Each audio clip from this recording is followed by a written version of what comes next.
గొప్పవారంటే ఎవరమ్మా? డబ్బున్నవారా? స్థితి వల్ల ఎవరూ గొప్పవారు కారు నాన్న. మనం గుర్తు చేసుకుని గర్వంగా చెప్పుకునే స్థాయిలో ఉన్నోళ్ళంతా గొప్పవాళ్లే. అలాంటి ఎవరో ఒకరి గురించి చెప్పమ్మా. మన తెలుగు వాళ్ళలో నాకు మొదట గుర్తుకొచ్చేది శాలివాహనుడు. ఎవరమ్మా అతను? ఇతను శాతవాహన రాజులలో 23వ వాడు. శాతవాహన రాజులందరిలోకి గొప్పవాడిగా పేరొందాడు. ఏంటమ్మా అతని గొప్పతనం? ఇతని తండ్రి శాతవాహనుడు అశ్వమేధయాగం చేసి రాజ్యాన్ని విస్తరించాడు. కానీ శత్రుదేశాల నుండి ముప్పు పొంచి ఉండేది. అతని తర్వాత రాజైన శాలివాహనుడు శత్రువులైన యవనులు, పహ్లవులు, శకులను ఓడించి రాజ్యానికి పూర్వవైభవం తెచ్చాడు. దాదాపు భారతదేశాన్నంతా పరిపాలించిన తెలుగు చక్రవర్తి ఇతను. మన భారతీయ పంచాంగం కూడా ఈనాటికి శాలివాహనుని పేరు మిన్నే చలామణి అవుతుంది. అవునా అమ్మా, చాలా గ్రేట్ కదా. అంతేకాదు, ఇతను శకచక్రవర్తి అయిన విక్రమాదిత్యుణ్ణి కూడా ఓడించి శాలివాహన శకానికి నాంది పలికాడు. ఇతన్ని గౌతమీపుత్ర శాతకర్ణి అని కూడా పిలుస్తారు. అతని అమ్మ పేరు గౌతమి బాలాశ్రీ. అయితే నా పేరు లక్ష్మీపుత్ర ఆనంద్.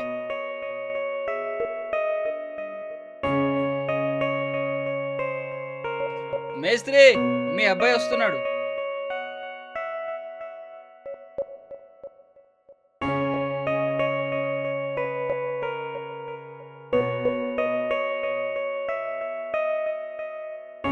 ఏంటి మీ అబ్బాయిని చూసి బీడ ఆర్పేశావు? మన పాడలవాట్లు కూడా పిల్లలకు తెలాలనా?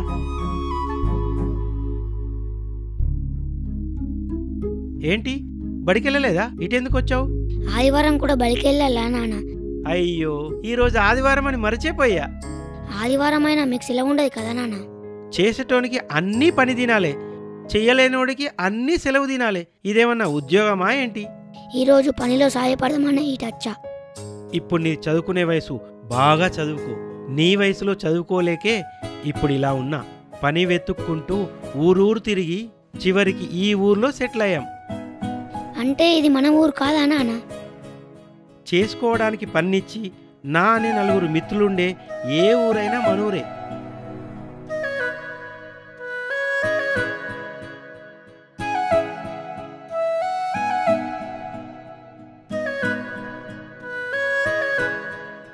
ఏ చిన్న, ఆడుకున్న చాలు, వచ్చి హోంవర్క్ చేసుకో. ప్లీజ్ అమ్మా, ఇంకాసేపు ఆడుకుంటానమ్మా. ఇప్పుడు ఇలాగే అంటావు, మళ్ళీ హోంవర్క్ కాకుంటే ఏడుస్తావు, నా ప్రాణాల మీదకి వచ్చి కూర్చుంటావు. ఈ ఒక్కరోజు హోంవర్క్ చేయనమ్మా. నువ్వు మా టీచర్కి ఫోన్ చేసి ఏదో ఒకటి చెప్పు ప్లీజ్. మా అమ్మ కాదు. ఏదో ఎందుకు, ఇప్పుడు నువ్వన్నదే చెప్పేస్తా, సరేనా? వద్దులే అమ్మా, హోంవర్కే చేసుకుంటా.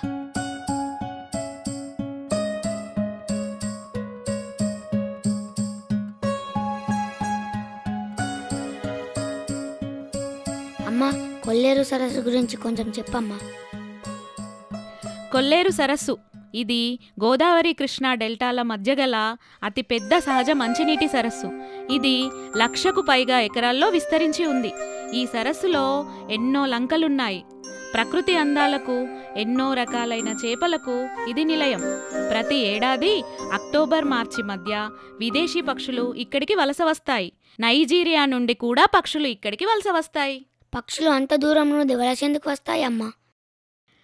వాతావరణము మరియు ఆహార అన్వేషణలో భాగంగానే అనువైన ప్రదేశాల్లోకి ఎంత దూరమైనా వలస వస్తాయి. మనము అంతే కదా, పనిని వెతుక్కుంటూ ఇంత దూరం వచ్చి ఇక్కడే ఉండిపోయాము. నాన్న, ఈ పనిని మన ఊర్లో కూడా చేయవచ్చు కదమ్మా. ఇంత దూరం ఎందుకు వచ్చినట్లు? ఏ పనిని ఎవరైనా ఎక్కడైనా చేయొచ్చు, కానీ చేతి నిండా పని, మన శ్రమకు తగిన ప్రతిఫలం ఎక్కడ ఎక్కువ వస్తుందో అక్కడికెళ్ళి పని చేయడమే సరైన నిర్ణయం. అందుకే చాలా మంది విదేశాలకు పనుల్ని వెతుక్కుంటూ వెళ్తున్నారు కదా. పని కోసం పరాయి దేశం వెళ్ళడం తప్పు కదమ్మా. ఇక్కడ ఖాళీ ఉండడం కన్నా ఎక్కడో ఓ చోట పని చేయడం మంచిదేగా. అయినా పక్షులకే తప్పట్లేదు, మనకెలా తప్పవుద్ది?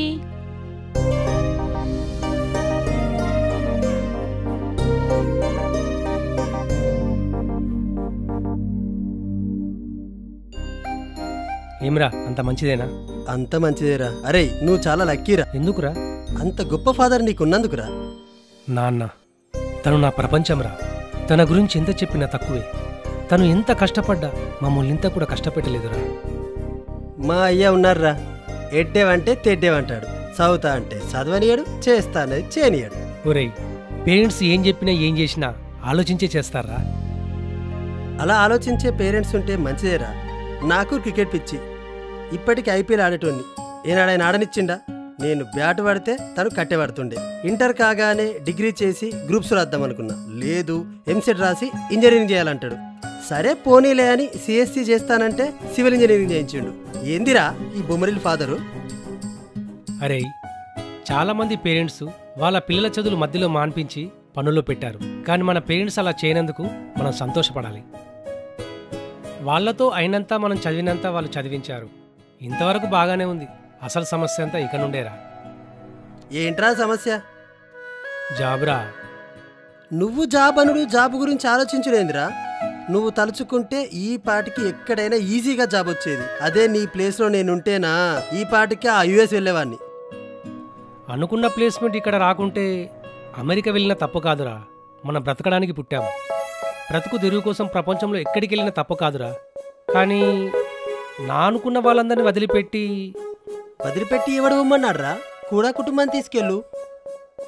పేరెంట్స్ అంత ఈజీగా అన్ని వదులుకొని రాలేరురా. అదేరా ప్రాబ్లం. వాళ్ళు రారు, నువ్వు పోవు. ఏందిరా ఇది? అలా కాదురా, మన మీదే ఓప్స్ పెట్టుకున్న వాళ్ళని మధ్యలో వదిలేసి వెళ్ళడం తప్పు కదరా. నువ్వు లేకుంటే ఏంట్రా? నేను లేనా? నేను మీ వాడిని కాదా? నువ్వు వచ్చే వరకు మీ వాళ్ళని నేను చూసుకోనా? ఆ మాత్రం లేదా నాకు?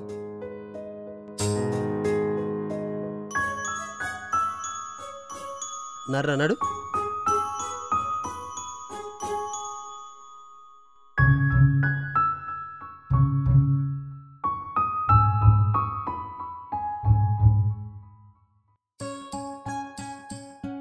ఏరా అంత మంచిదేనా? అంతా మంచిదేరా. అందరూ బాగున్నారా? బాగున్నానంటే బాగున్నట్టే. మళ్ళీ కొడుకు గురించేనా? వాడి గురించి కాక ఇంకేముంటుందిరా. అరే, పిల్లల గురించి ఆలోచించాలి, వాళ్ళ ఆలోచనల్ని గౌరవించాలి. అంతేగాని మనం అనుకున్నవి అనుకున్నట్టు జరగలేదని టెన్షన్ పెట్టుకోవద్దురా. దేనికైనా టైం రావాలి. నువ్వెన్నైనా చెప్తావు, నీలా ఉండడం అందరి వల్ల కాదురా. ఒరేయ్, మనం నిజంలో బతకాలిరా. నేను నిజంలోనే బతుకుతున్నానురా. నువ్వే దాన్ని మించి ఉన్నావు. నా కొడుకు నేను చెప్పిందే చేయాలి, నాతోనే ఉండాలి, నాలాగే ఉండాలి అని అనుకుంటే వాణ్ణి మనమే ఒక తరం వెనక్కి నెట్టినట్టు అవుతుందిరా. పిల్లలకు మనకన్నా మంచి భవిష్యత్తు ఇవ్వడమే తల్లిదండ్రులుగా మన బాధ్యత. వాళ్ళు ఏ రంగంలో ఉన్నా మనకన్నా మించి ఉంటేనే అటు వాళ్ళు ఇటు మనం సక్సెస్ అయినట్టే. అంటే పిల్లల్ని పెంచి పెద్ద చేసి ప్రయోజకుల్ని చేస్తే పెద్దయ్యాక వాళ్ళు దగ్గరుండి మనల్ని చూసుకోవాల్సిన బాధ్యత వాళ్ళకు లేదంటావా? లేదనట్లేదు, కానీ వారే దగ్గరుండి మరీ మనల్ని చూసుకోవాలనడం సమంజసం కాదేమోరా. అంటే చూసుకోవద్దా? అలా అనుకుంటే పిల్లల్ని చదివించేటప్పుడు మనం ఎక్కడెక్కడో హాస్టళ్లలో ఉంచి వాళ్ళని చదివించలేదా? మనం వెళ్ళి అక్కడ ఉండి చదివించామా ఏంటి? ఓహో, అంటే ఇప్పుడు వాళ్ళు మనల్ని తీసుకెళ్లి వృద్ధాశ్రమాల్లో వేయాలంటావా ఏంటి? అపార్థం చేసుకోకు. పిల్లలు హాస్టల్లో ఉన్నప్పుడు సెలవులకు ఎలా అయితే ఇంటికి వచ్చారో ఇప్పుడు ఉద్యోగం చేసినా అలాగే వస్తారు. కాకపోతే విదేశాలకు వెళ్ళిన వాళ్ళు 1-2 సంవత్సరాలకు ఒకసారి వస్తారు. ఏదైనా నీ అంత సింపుల్ గా చెప్పడం ఎవరి వల్ల కాదురా. నేను ఊరు వదిలి వచ్చేటప్పుడు మా అమ్మా నాన్న ఏం ఆలోచించకుండా నాతో పాటే వచ్చేశారు. అదే అంట నువ్వు అన్నింటా లక్కీ అని. అరే అదే మా అమ్మా నాన్నని రమ్మంటే ఊరు ఊరని ఊర్లోనే ఉండిపోయారు. వాళ్ళకి కొడుకు కంటే ఊరే ఎక్కువైపోయింది. అలాగని వాళ్ళ బాగోగులు నువ్వు చూసుకోవట్లేదా? వాళ్ళు అక్కడున్నా ఇక్కడున్నా వాళ్ళను చూసుకోవాల్సిన బాధ్యత నాదే కదా. కదా, నువ్వక్కడే ఉండి వాళ్ళను చూసుకోవట్లేదు కదా. వీలైతే మనకు నచ్చితే వాళ్ళతో పాటుగా వెళ్ళాలి, లేకుంటే మనకు నచ్చిన చోటే ఉండాలి. అంతేకాని పిల్లలకు ఆంక్షలు పెట్టి మనమే వాళ్ళ అభివృద్ధికి ఆటంకం కాకూడదు.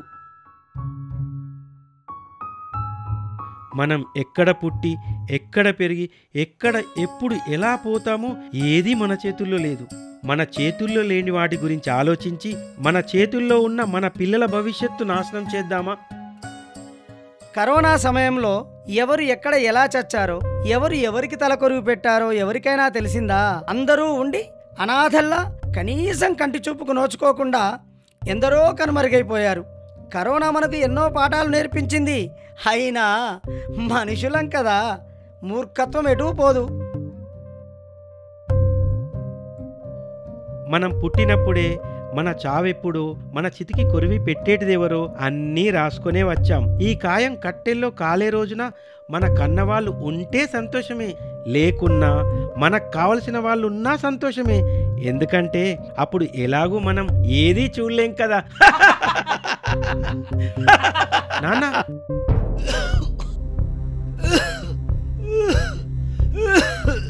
నాన్న ఏమైంది నాన్న? నాన్న అని నేను పిలవగానే ఇప్పుడు నువ్వు వచ్చినట్టు రేపు పొద్దున నీ కొడుకు కూడా రావాలి కదా నాన్న.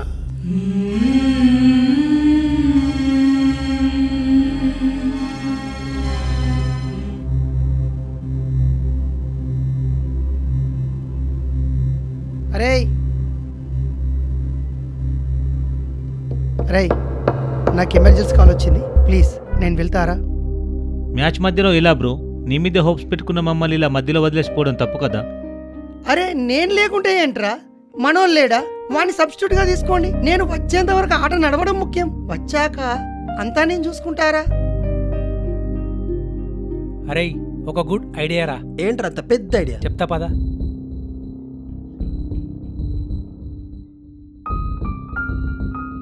అరే ఇంతకాలం పేరెంట్స్ని వదిలి విదేశాలకు వెళ్తే మనోడు లేడని వెళ్తే వాళ్ళలో ఉంటుందని ఫీల్ అయ్యాం కదా. అయ్యాం. అయ్యావు. నిన్న నువ్వు అన్నమాట గుర్తు తెచ్చుకో. నేనేమన్నాను రో? గుర్తు తెచ్చుకో. నువ్వు లేకుంటే ఏంట్రా? నేను లేనా? నేను మీ వాడిని కాదా? నువ్వు వచ్చే వరకు మీ వాళ్ళని నేను చూసుకోనా? ఇందాక ఆ క్రికెటర్ అన్నమాట గుర్తు చేసుకో. అరే నేను లేకుంటే ఏంట్రా, మనోళ్ళు లేడా? వాడిని సబ్స్టిట్యూట్గా తీసుకోండి. నేను వచ్చేంత వరకు ఆట నడవడం ముఖ్యం. నాన్న అన్న మాటలు. కానీ వారే దగ్గరుండి మరీ మనల్ని చూసుకోవాలనడం సమంజసం కాదేమోరా. అయితే ఇప్పుడేంట్రా? అన్నిట్లో ఒకటే కామన్ పాయింట్, సబ్స్టిట్యూట్. సబ్స్టిట్యూటా? యా. మనలా పేరెంట్స్ని వదిలి ఎటు వెళ్ళలేక సతమతమయ్యే వారికి ఒక మంచి ఆప్షన్ సబ్స్టిట్యూట్. అంటే మన ఆబ్సెన్స్లో ఎమోషన్స్తో పని లేకుండా ఎమర్జెన్సీలో మన పేరెంట్స్కి ఏదైనా అవసరం వచ్చినా, చిన్న చిన్న హెల్త్ ప్రాబ్లమ్స్ వస్తే దగ్గరుండి హాస్పిటల్ తీసుకెళ్ళడానికి, అదే కొంచెం పెద్ద ప్రాబ్లమ్స్ అయితే మనం వచ్చేంత వరకు వాళ్ళను కంటికి రెప్పలా చూసుకోవడానికి మనకు బదులు ఒకడుంటాడు. వాడే మనోడు. ఇంతకీ ఎవరా మనోడు? నువ్వు నేను. మనలాంటి ఐడియాలజీ ఉన్నటువంటి ఎందరో నిరుద్యోగులు అండ్ పార్ట్ టైం జాబ్ చేయాలనుకునే వాళ్ళందరూ. కొంచెం అర్థమయ్యేటట్టు చెప్పరా? మనోడు ఒక వ్యక్తి కాదు, మనం ప్రారంభించబోయే సంస్థ. మన కాన్సెప్ట్ నచ్చి మనతో పాటుగా పనిచేయాలనుకునే అన్ని ప్రాంతాల వాళ్ళను ఇంటర్వ్యూ చేసి మరీ ఇందులో చేర్చుకుంటాం. ఎక్కడ ఎవరికి ఎలాంటి అవసరం ఉన్నా వాటిని తీర్చడానికి అక్కడ ఒక ఫోన్ కాల్ దూరంలో మనోడు సిద్ధంగా ఉంటాడు. దీనివల్ల మనకేంటి లాభం? మన సంస్థ సేవాభావంతో కూడుకున్నదైనప్పటికీ మనం చేసే పనిని బట్టి కొంత ఛార్జ్ చేయడం జరుగుతుంది. అందులో నుండి 5 to 10% మన సంస్థ నడపడానికి తీసుకొని మిగిలిన అమౌంట్ ఎవరు వర్క్ చేస్తారో వాళ్లకు చెల్లించడం జరుగుతుంది. నువ్వు అనుకుంటే ఏ రిస్కు లేకుండా నీ ఉద్యోగం నువ్వు ఎక్కడైనా సంపాదించుకోగలవు. కానీ నలుగురి ఆనందం కోసం ఆలోచించి ఇక్కడ టచ్ చేశావురా. నువ్వనుకునే ఈ మనోడు ఎందరికో ఉపాధి అవుతాడు, మరెందరికో ఆప్తుడవుతాడు.